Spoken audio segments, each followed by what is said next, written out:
नमस्कार दोस्तों, morning podcast में मैं सुदीप शाह आप सभी का हार्दिक स्वागत करता हूं। आज के पॉडकास्ट में हम निफ्टी और बैंक निफ्टी के महत्वपूर्ण लेवल्स की चर्चा करेंगे और साथ ही साथ रोलओवर्स के बाद कौन से सेक्टर्स और स्टॉक्स पर हमारा फोकस होना चाहिए, हम इस पर भी बात करेंगे। अब दोस्तों, हमने देखा है कि लगातार 6 सेशन से निफ्टी और बैंक निफ्टी में गिरावट देखी जा रही है और इसका मुख्य कारण है जो ग्लोबल मार्केट्स में वीकनेस है और यूएस के 10 ईयर बॉन्ड यील्ड्स जो कि 4.97 लेवल्स के आसपास आ गए हैं और इसी के साथ डॉलर इंडेक्स भी 106 के लेवल के ऊपर सस्टेन कर रहा है। तो ये एक इक्विटी मार्केट्स के पर्सपेक्टिव से नेगेटिव है और यही चीज़ मार्केट पे प्रेशर डाल रही है। और कल के सेशन में हमने देखा कि जब इंडेक्स के और स्टॉक्स के रोलओवर्स हुए, मंथली रोलओवर्स कल थे, तो वहाँ पे निफ्टी ने पहली बार 6 साल में अक्टूबर सीरीज़ नेगेटिव नोट पे क्लोज दिया है। तो ये एक गौर करने की बात है। और रोलओवर्स जो हुए निफ्टी फ्यूचर्स में वो काफ़ी हाई रोलओवर्स हुए, 83% के आसपास, जो कि प्रीवियस मंथ में 76% था और लास्ट 3 महीने का एवरेज 79% था। तो नेगेटिव सेंटिमेंट में हायर रोलओवर्स होना ये थोड़ा दर्शा रहा है कि जो पोजिशनिंग हो रही है वो शॉर्ट साइड पे हो रही है। और सीरीज़ टू सीरीज़ यदि हम देखें तो निफ्टी ने तकरीबन 3.5% की गिरावट निफ्टी में हमने देखी है। अगर स्टॉक स्पेसिफिक बात करें तो सारे एफ स्टॉक्स में से सिर्फ 9 स्टॉक्स थे ऐसे जिसने लास्ट सीरीज़ में 5% से ज़्यादा की बढ़त देखी है। बाकी सारे स्टॉक्स में या तो फिर माइनर लॉस है या फिर काफ़ी स्टॉक्स जैसे कि 17 स्टॉक्स ऐसे भी हैं जहाँ पे 10% से ज़्यादा हमने देखा है कि कट्स देखे गए और 57 स्टॉक्स में 10 से 15% के कट्स देखे गए। तो सेंटिमेंट स्टॉक स्पेसिफिक भी थोड़ा बेरिश हो गया है। और जहाँ पे हम अगर यदि हम ये सारा bearish sentiment, weak market breadth, ये सब देख रहे हैं, लेकिन एक इम्पॉर्टेंट चीज़ जो अब हो रही है वो है कि जो डेली के टाइम फ्रेम पे जो RSI है वो अब 26 के आसपास आ चुका है, जो कि एक लोएस्ट लेवल है कोविड फॉल के बाद। तो मुझे लग रहा है कि ये लेवल पे एग्रेसिव शॉर्ट जाना ये रिस्क रिवॉर्ड पर्सपेक्टिव से अनफेवरेबल होगा। तो एक राइस की राह देखें यदि आपको शॉर्ट भी करना है तो, और ये लेवल्स पे शॉर्ट ना करें, लोअर लेवल्स पे। दोस्तों, निफ्टी लेवल्स की यदि बात करें तो मुझे लग रहा है आज के सेशन के लिए रेजिस्टेंस होगा 18,950 से लेकर 18,960 का। जब तक ये लेवल क्रॉस नहीं होता है तब तक एक सपोर्ट जोन जो निफ्टी का है 18,750 के आसपास का, वो रीटेस्ट हो सकता है। और 18,960 के ऊपर यदि निफ्टी निकलने में कामयाब हो जाता है तो मुझे लग रहा है एक शॉर्ट कवरिंग मूव 19,060 से लेकर 19,100 तक का आ सकता है।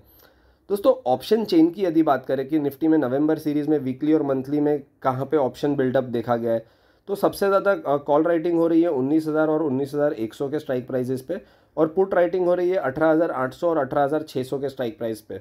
तो इससे ये लग रहा है कि अगले कुछ दिनों के लिए जो सपोर्ट और रेजिस्टेंस या निफ्टी का जो रेंज हो सकता है वो होगा 18,650 से लेकर 19,300 के बीच का। चलिए दोस्तों, देखते हैं बैंक निफ्टी क्या बताना चाहता है। अब बैंक निफ्टी के रोलओवर्स की पहले बात कर लेते हैं। तो बैंक निफ्टी में रोलओवर्स हमने देखा है थोड़े कम हुए पिछले महीने के मुकाबले। पिछले महीने जहाँ 85% रोलओवर्स थे, इस महीने 79% हुए और ये 3 महीने का जो एवरेज था 80.65%, उससे भी नीचे हुआ है इस महीना। तो एंड बैंक निफ्टी की यदि एक और चीज़ है कि निफ्टी से स्ट्रांगली अंडर परफॉर्म किया है, जहाँ पे निफ्टी 3.5% तक का लॉस देखा गया था अक्टूबर सीरीज़ में, वहाँ पे हमने देखा है बैंक निफ्टी 4.5% कट्स के साथ क्लोज हुआ है।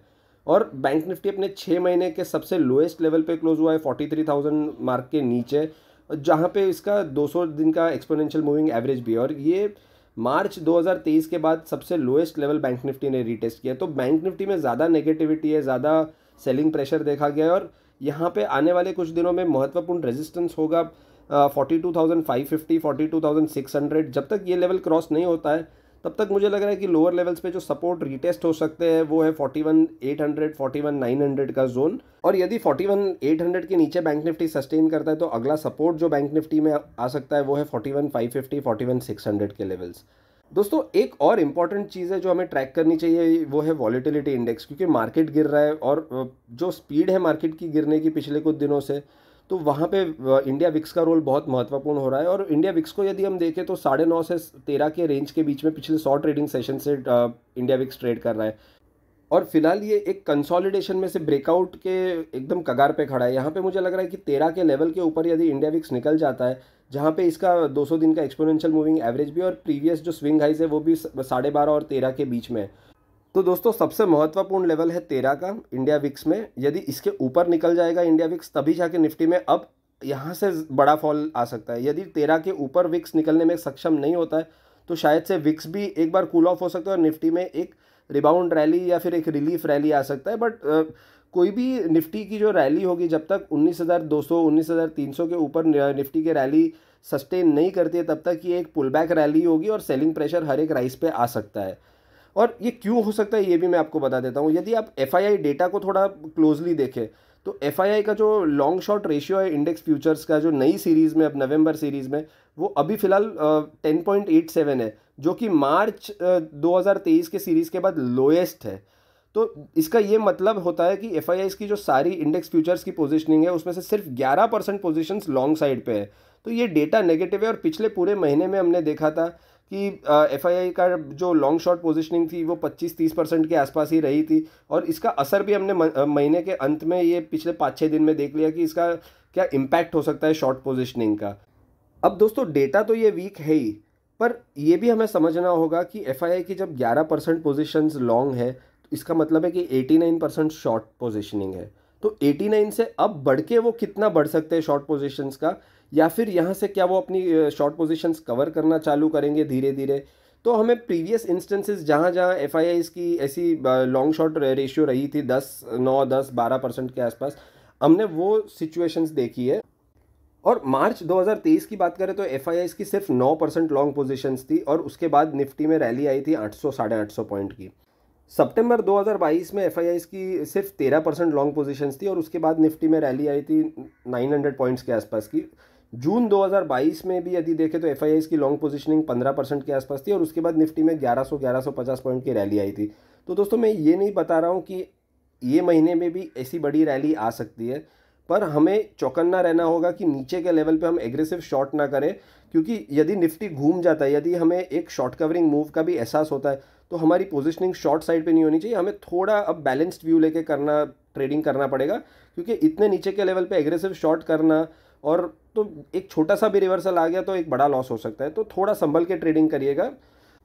दोस्तों समराइज़ कर लेते हैं आज हमने क्या बातें की। तो पहला रेजिस्टेंस मुझे लग रहा है निफ्टी में होगा, वो है 18,950 का, 18,980 का। यदि इसके ऊपर निफ्टी सस्टेन करता है तो 19,100 के आसपास का भी एक शॉर्ट कवरिंग मूव आ सकता है। सपोर्ट निफ्टी में अब होगा 18,730 का, और उसके बाद होगा 18,650 का। बैंक निफ्टी में महत्वपूर्ण रेजिस्टेंस होगा 42,600 का, और सपोर्ट होगा 41,800 का। और दोस्तों और एक बार मैं ये दोहराना चाहता हूँ कि लोअर लेवल्स पे एग्रेसिव शॉर्ट पोजीशंस ना करिएगा, क्योंकि यहाँ पे अब रिस्क रिवॉर्ड रेशियो थोड़ा अनफेवरेबल हो गया है। चलिए दोस्तों, आज के पॉडकास्ट में बस इतना ही। आप सभी का शुक्रिया ये पॉडकास्ट को नियमित सुनने के लिए और हमें इतना प्यार देने के लिए। उम्मीद है आप सभी को इससे अपने ट्रेडिंग डिसीजंस लेने में बहुत फायदा होता होगा। Thank you all. Investment in securities market are subject to market risks. Read all the related documents carefully before investing.